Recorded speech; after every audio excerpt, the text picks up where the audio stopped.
The rain was relentless, the kind that blurred the world into watercolor shadows.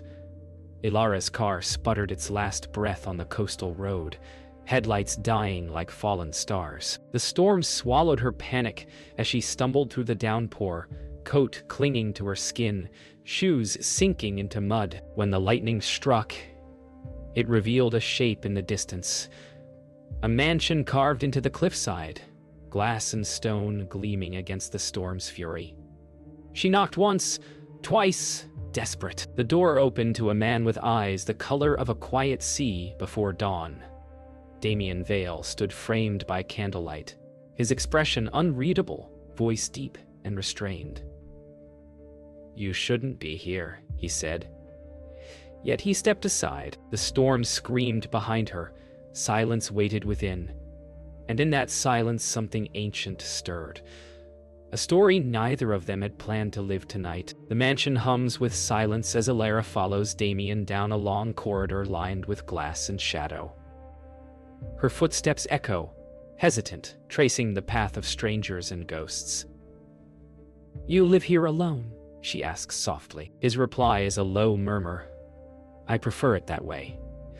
The house feels alive, breathing in rhythm with the storm outside. Portraits stare from the walls, eyes following her as she passes. He leads her to a guest room, white linen, silver light, and the faint scent of cedar. "You'll stay until the road's clear," he says, turning away before she can thank him. The door closes gently, like a heartbeat behind walls that have seen too much. Alone, Ilara looks through the rain-streaked window and wonders why the silence feels like it's waiting. Sleep refuses her. The storm still breathes against the windows, whispering secrets through the glass. Ilara rises, drawn by the hum of the house, the pulse of something unseen. Barefoot, she wanders through dim corridors until she reaches a vast library. Lightning reveals rows of books, sculptures, and a grand piano covered in dust. A single photograph rests on the piano's lid. A woman with eyes like sunlight and hair like spun gold. The inscription reads, "To D, with all my tomorrows." Ilara freezes as thunder rolls, the portrait reflected in her eyes. Behind her, a voice breaks the silence. "You shouldn't be in here." Damien's tone isn't anger, but something deeper. Fear wrapped in memory. Damien steps closer, each stride measured. "She was my fiancée," he says quietly. "Her name was Lyra." The name seems to linger in the air, fragile and haunting.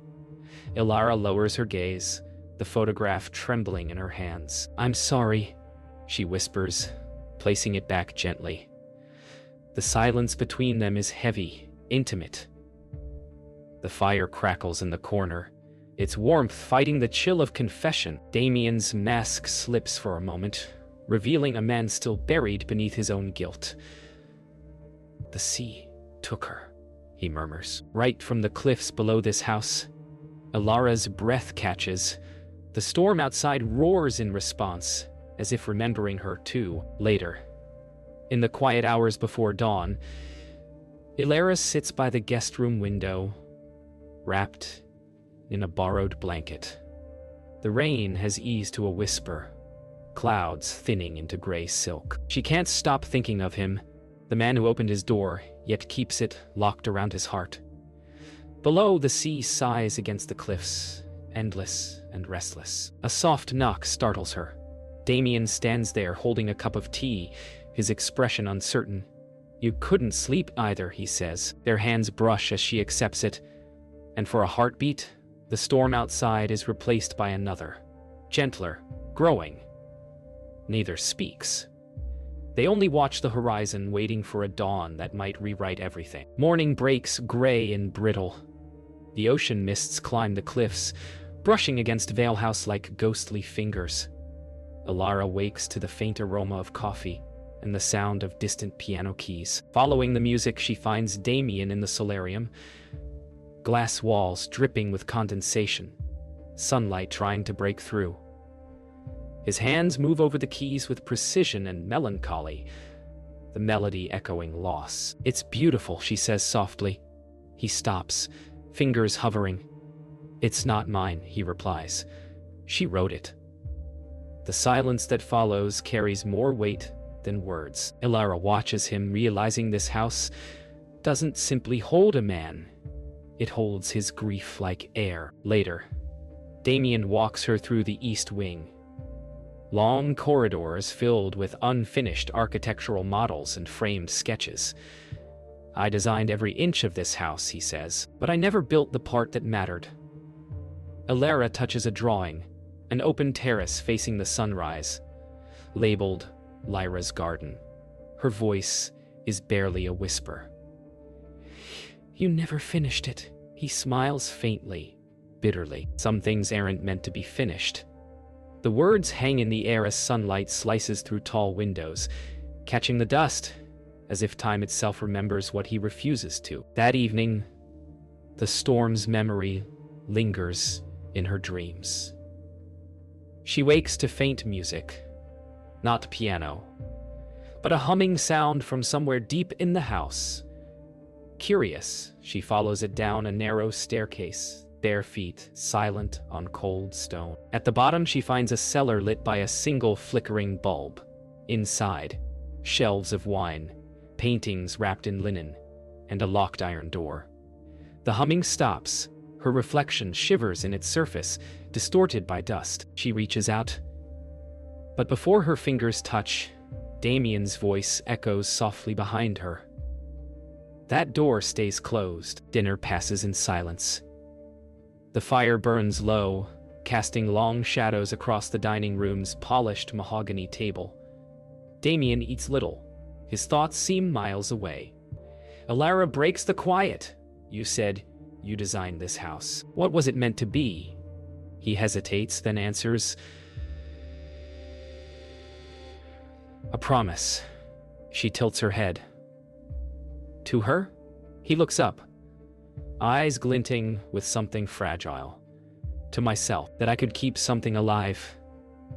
Outside, the wind sighs against the windows, as if the house itself mourns with him. In the flicker of candlelight, her heart begins to understand the kind of loneliness that becomes architecture. That night, rain begins again, gentle, forgiving. Ilara stands on the terrace, wrapped in a blanket, staring into the mist that hides the sea. Damien joins her, silent. "Why do you stay here?" she asks. "Because leaving would mean forgiving myself," he says. She looks at him, and in that glance, everything shifts. He doesn't turn away this time. The world narrows to breath, rain, and pulse. Somewhere between guilt and grace, something tender begins to stir, fragile as the first light after darkness. The morning brings a fragile calm. The sea glows with silver light, and for the first time, the mansion feels less like a prison and more like a confession waiting to be heard. Ilara finds Damien in the greenhouse, trimming vines that have long overgrown their glass prison. "You keep everything alive," she says softly. He glances at her, eyes unreadable. "Everything but myself." The moment hangs between them, sunlight on dust, the faint scent of earth and regret. For the first time, she smiles, not in pity, but in recognition. The mansion may be his creation, but the loneliness inside it feels like a mirror of her own. Later, Ilara finds an old journal on a shelf near the solarium. Its leather cover cracked, initials embossed in gold. LV, her curiosity outweighs caution. The pages inside are filled with sketches of the mansion and handwritten notes in elegant script. One line arrests her breath. He dreams of the sea, but it will take him one day. Her hands tremble as she closes the book. Damien enters quietly, eyes flicking to what she holds. "Where did you find that?" he asks, voice low, strained. "I didn't mean to pry," she says, but her tone betrays more. A need to understand the man who's both shelter and storm. Afternoon fades into gray drizzle. Ilara walks along the gallery, where portraits of strangers line the walls. Each face holds traces of love and tragedy, but one painting stops her. Lyra, the same woman from the photo, painted in soft oils, her expression almost alive. Damien joins her silently, his breath close to her ear. She hated that painting, he murmurs. Said it made her look too perfect. Elara studies it, voice quiet. Maybe she was. His lips tighten. No one is. Their reflections overlap in the glass frame, and for a fleeting moment, past and present share the same face. That evening, thunder murmurs far out at sea. Elara sits by the piano, fingers tracing silent keys. Damien joins her, carrying a glass of whiskey, the scent of smoke and sea salt following him. Play something, he says. She shakes her head. I don't know how. Then learn, he murmurs, placing her hand on the keys, his fingers guiding hers. The first notes tremble between them, imperfect yet alive. The distance that defined them begins to collapse, replaced by the soft rhythm of shared breath and sound. When the final note fades, neither speaks. The storm outside seems to bow in quiet acknowledgement. Night deepens. Damien walks her to her door, the air heavy with unspoken words. Good night, she whispers. He hesitates. Elara. Her name breaks softly from his lips. More plea than farewell. She turns, waiting, but he only steps back. His restraint is almost painful. When the door closes, Damien lingers in the hall, head bowed, fist clenched. Inside, Elara presses her back to the wood, heart racing. The mansion holds its breath again, but this time not from grief, from awakening. The night hums softly with the sound of rain returning.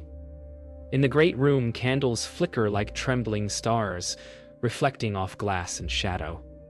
Damien sits before the fire, sketching in silence. Elara watches from the doorway. You never stop building, she says gently. It's the only way to keep from falling apart, he replies. She crosses the room, drawn by something beyond curiosity, an ache to understand him. On the sketch paper, she sees the outline of a face. Hers. He doesn't hide it. I draw what haunts me, he says, and his voice is quieter than the storm outside. A power surge flickers the lights, plunging the room briefly into darkness. Elara startles, but Damien lights a lantern with calm precision. The storm loves this house, he murmurs. It reminds it of loss. She sits opposite him as thunder grumbles in the distance. Their reflections waver on the glass walls, two shapes of light adrift in shadow. What did you lose, Damien? She asks. His hand tightens around the lantern. Everything I tried to keep. The wind howls, and for the first time, she sees not strength in him, but exhaustion so deep it almost looks like surrender. They talk until the storm subsides, about travel, art, and the ghosts people carry when no one is watching. You think I'm hiding, Damien says. But what if the truth hides me? Elara meets his eyes. Then maybe it's time to let it go. The words strike something inside him, a visible tremor in the quiet. He rises, crossing to the window where the sea gleams faintly under lightning's last sigh. I can't, he whispers. Some things once spoken can't be taken back. Her voice softens. Neither can the silence. The wind rattles the glass, as if the mansion itself heard. Later, in the hallway, Elara finds Damien staring at an old photograph hung near the stairs. Lyra again, smiling beneath the same terrace where they once stood. You blame yourself, Elara says quiet. He nods, eyes fixed on the image. She slipped. I was too far to reach her. His voice breaks, not in tears, but in restraint. She places her hand on his arm. You can't keep drowning in what you couldn't stop. For the first time, He turns fully toward her. The pain in his gaze is raw, human. And yet, I built the sea around me. The night wanes toward dawn. In the library, the fire burns low as Damien pours 2 glasses of wine. 2 ghosts, he says, half a smile. To the living who keep them company, she answers. Their laughter is soft, tired, genuine. When he leans back, his walls seem to lower. Thank you for not being afraid of this house, he murmurs. Or of me. Ilara looks at him through the glow of the fire. Maybe I was meant to find it. The silence that follows isn't lonely anymore. It's alive, waiting, and outside, the first hint of morning begins to bloom. The next day arrives cloaked in silence. Fog swallows the cliffs, pressing close against the mansion's glass. Ilara wakes to find Damien gone. Drawn by instinct, she wanders through unfamiliar corridors until she discovers a locked door at the end of the west wing. The one from the cellar sketches she glimpsed before. The key rests in the lock, as though inviting her. Inside, the air is cold and untouched, the room dimly lit by filtered light through dusty curtains. On a table rests a single music box. When she opens it, a soft, broken tune fills the air, the same melody Damien played on the piano. Her heart stutters. Somewhere behind her, the floor creaks. Damien appears in the doorway, the light from the hall slicing across his face. You weren't supposed to find this, he says, voice low, steady, but eyes wild with something close to panic. Ilara turns toward him, the music box still playing its haunting tune. I heard it before. She whispers, in the solarium? You said she wrote it. She did, the night before she died.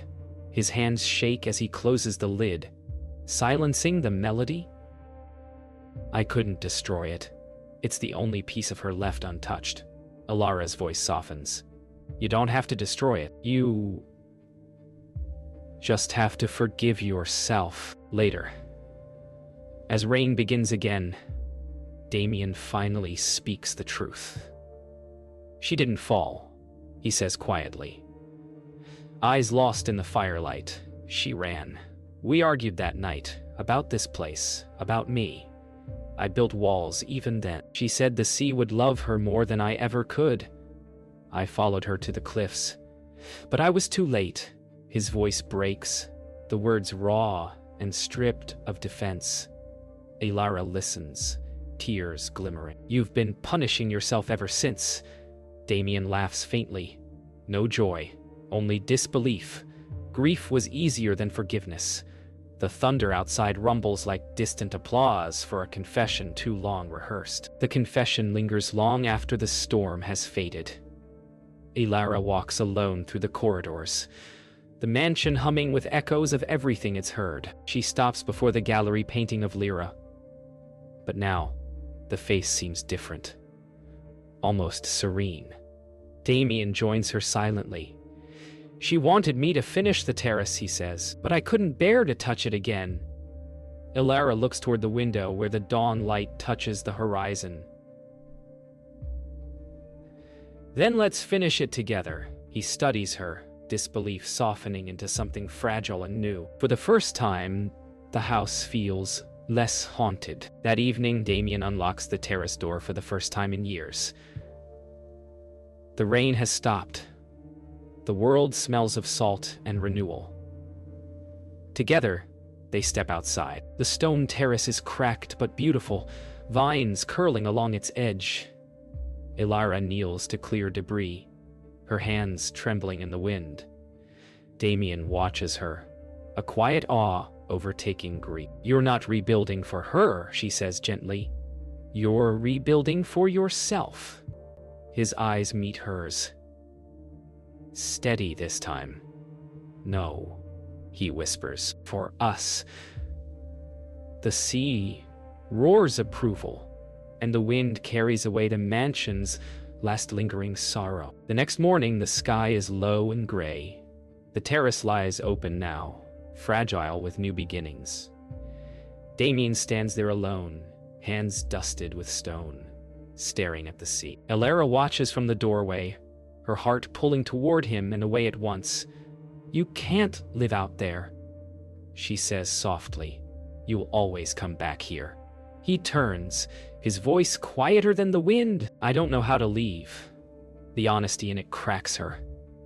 "Then let me teach you," she whispers. He looks at her as though she's the first sunrise he's dared to believe in. By afternoon, thunder builds again over the horizon. Elara moves through the halls, her suitcase half-packed. She hesitates at every turn, every echo of the house that's begun to feel like hers. Damien finds her by the stairs, the storm already whispering through open windows. "You're leaving?" he asks. "You told me not to stay trapped," she says. His jaw tightens. "I didn't mean..." He stops, the next words lost to fear. "Then say what you do mean." She challenges, her eyes fierce with something fragile. Lightning flashes between them, illuminating silence louder than any confession. Rain breaks open the sky once more. The mansion moans with wind and thunder. Elara retreats to the solarium, the first place she heard him play. Lightning flashes across the glass walls, the ocean raging below. She whispers to the empty room, "I wanted to save you. But maybe you needed to save yourself." Footsteps echo behind her.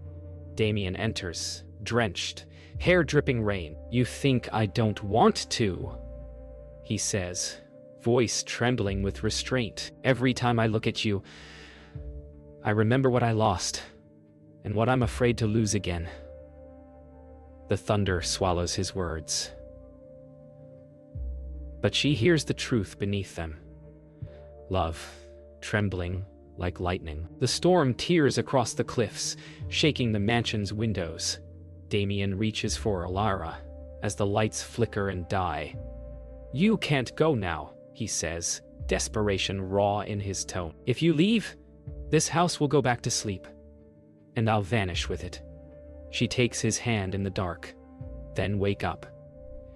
He pulls her close, not in passion but in fear, as thunder cracks above them. For a moment, they stand together in the blackness, two silhouettes holding each other against the collapse of everything they've built. By dawn, the storm fades. The house is quiet again, except for the sound of dripping water and the slow crackle of rekindled fire. Elara sits near the window, hair damp, eyes red but calm. Damien kneels before her, weary yet clearer than she's ever seen him. "I don't know what happens next," he admits. "Then let's not decide yet," she says softly. "Let's just breathe." Outside, the sea mirrors pale sunlight breaking through clouds. He takes her hand, fingers interlacing with trembling resolve. For the first time, his silence feels like peace. The dawn spills gold across the cliffs. For the first time, Vale House looks alive, its windows gleaming like open eyes. Damien walks through its halls slowly, touching the walls as if reacquainting himself with something once lost. Elara follows, her steps soft. "You look different," she says, "lighter." He pauses before a window, watching the sunlight dance on the waves. "I buried myself with her," he admits quietly. "You made me remember I was still here." She smiles faintly. "Then, stay here." With the living, the moment feels infinite. Two souls standing in the quiet rebirth of morning. They step out onto the terrace, where the sea stretches endless and calm. Damien sets down a small box carved from driftwood. "Lyra's," he says. Inside rests a ring, simple, elegant, untouched by time. She would have wanted it to mean something again.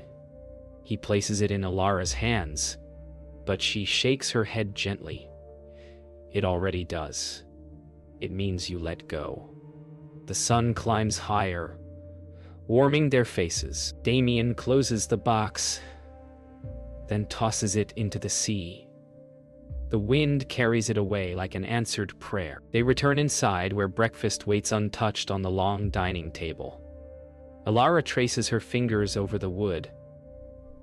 "Do you ever think the house will forget her?" she asks.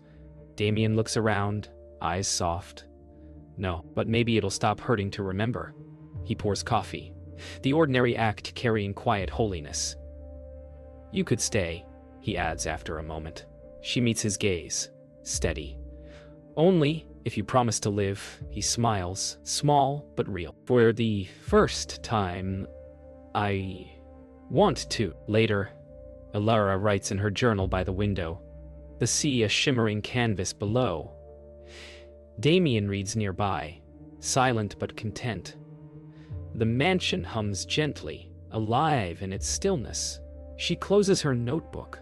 "What now?" she asks. He looks up, a half smile in his eyes. "We build the garden." Her brow lifts. "Lyra's garden," he nods. "No, Ilara's." Outside, sunlight filters through glass like a benediction. The mansion, once a monument to grief, finally breathes like a home. By evening, the garden begins to take shape. Vines trimmed, wildflowers blooming again under their touch. Alara wipes soil from her hands, smiling as Damien steps behind her, placing his jacket around her shoulders. "You'll catch the chill," he murmurs. She laughs softly. "You said that the first night I came here." He smiles, eyes alight with memory. The sun dips low, washing the mansion in amber glow. "You found shelter," he says. "And you found forgiveness," she replies.